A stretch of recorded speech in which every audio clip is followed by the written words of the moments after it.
Alright, so now we're going to have a look at incorporating those shapes that we just learnt into some licks. The first one is just going to be taking the top 3 strings of each arpeggio and playing it ascending up the neck, which basically just means playing it in different inversions. It's very similar to something we looked at last issue, except instead of starting on the high note, we're going to start on the low note. But the picking technique is still the same, just 3 downs, 2 ups. So this first example is going to be in the key of G. This is lick 1.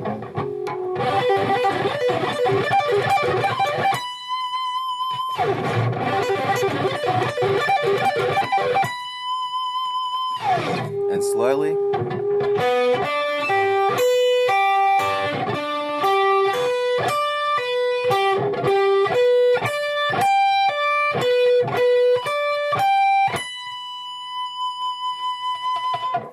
In the last lesson, we looked at a basic 1-4-1-5 chord progression in a minor key.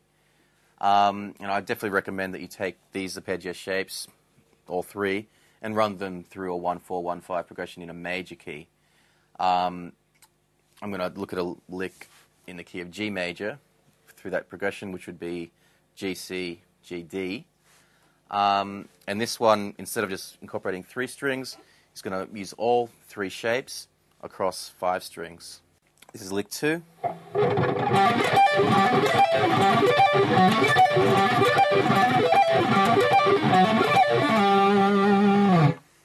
And slowly.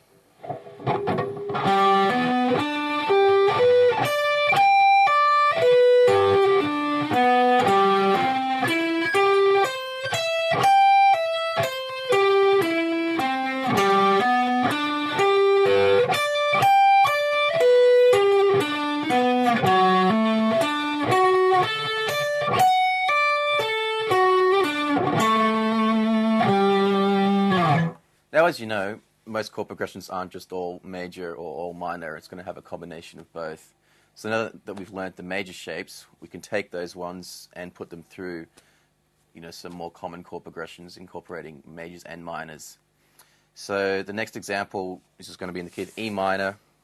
It's going to be from an E minor to a D to a C to a B minor, basically 1, 7, 6, 5 in the key of E minor.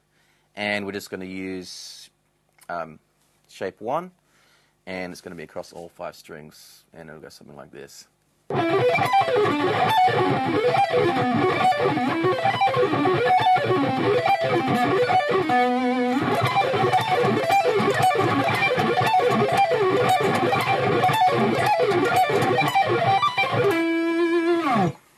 And slowly.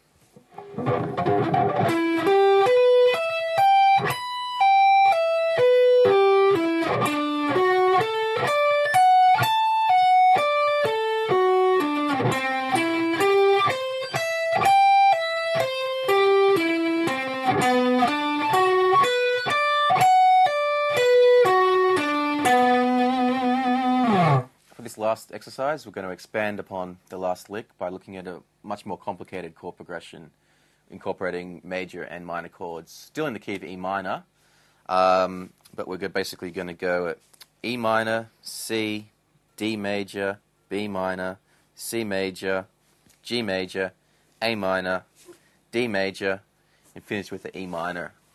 Okay, and the lick finishes with a little ascending chromatic line that I just chucked in there while we keep doing the E minor shape.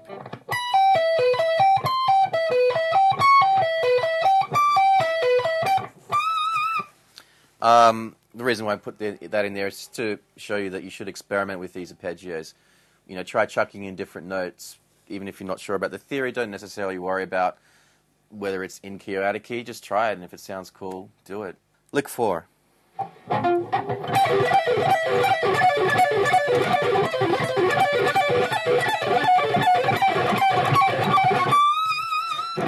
And slowly.